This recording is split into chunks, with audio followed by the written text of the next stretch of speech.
ఇవాళ వాళ్ళ ఎన్నికల మేనిఫెస్టో ఏ ఒక్కటైనా అమలవుతుందా? మొన్న నేను అడిగిన నర్సింగ్ కాలేజీలో ఆ ఉద్యోగాలు ఏదో నర్సింగ్లకు స్టాఫ్ నర్స్ ఉద్యోగాలు ఇస్తే ఆ నర్సింగ్ ఆఫీసర్ ఉద్యోగాలు ఇచ్చి ఆ రోజు మా ప్రభుత్వమే ప్రారంభం చేసింది.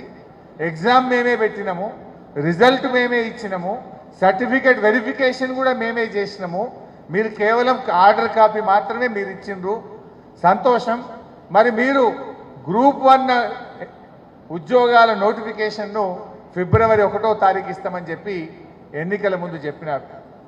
అన్ని పత్రికల్లో ఫ్రంట్ పేజీలో ఫుల్ పేజ్ యాడ్లు ఇచ్చారు. మరిగా ఫిబ్రవరి 1 నాడు గ్రూప్ 1 నోటిఫికేషన్ ఇవ్వండి అని చెప్పి నేను అడిగిన. దాని మీద చెప్పకుండా మళ్ళీ ఏదో మేము కుళ్ళుకుంటున్నామని ఒక గోబల్స్ ప్రచారం. అరే చేసింది చెప్పినాం, నువ్వు ఇచ్చిన మాటని గుర్తు చేసి ఆ నోటిఫికేషన్ ఎప్పుడు ఇస్తావు అని అడిగితే దాని మీద వాళ్ళకి సమాధానం లేదు. ఇలా ఎన్ని అబద్ధాలు ఆడినరో మనందరికీ కూడా తెలుసు. అరే మేము వస్తున్నాం రాగానే మొదటి సంతకమే 2 లక్షల రుణమాఫీ అన్నారు. డిసెంబర్ 9వ తారీఖు నాడు 2 లక్షల రుణమాఫీ చేస్తామన్నారు. ఏమైంది రుణమాఫీ అంటే ముఖం చాటేస్తున్నారు. మేము రాగానే 4000 పెన్షన్ ఇస్తామన్నారు. మరి ఎందుకు ఇస్తలేరు పెన్షన్? పెన్షన్కు దరఖాస్తు కావాలనా? ఈ రాష్ట్రంలో 44 లక్షల పెన్షన్దారులు ఉన్నారు. 2000 ఇచ్చే బదులు 4000 ఇవ్వచ్చు కదా.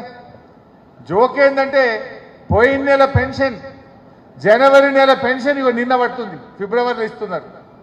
4000 మాట దేవుడెరికి కానీ ఆ ఇచ్చే 2000 టైం మీద ఇస్తలేదు.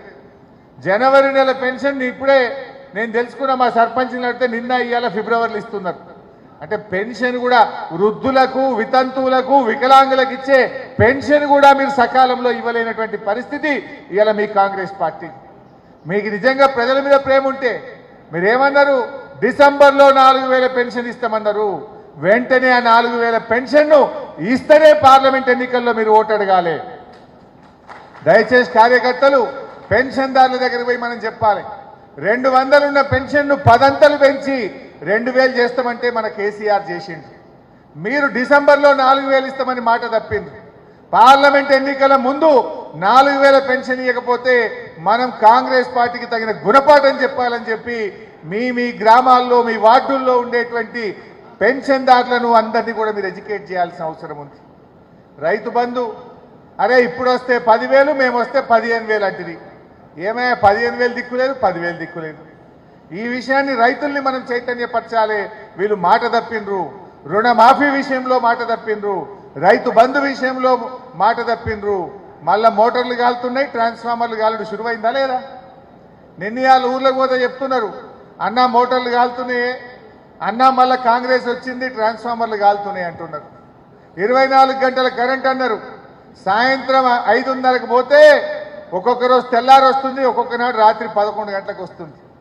12-14 గంటల కరెంటు కూడా రైతులకు వస్తలేదు. పొద్దున పూట కూడా ఇవాళ 2 గంటల కరెంట్ తీసేస్తుంది.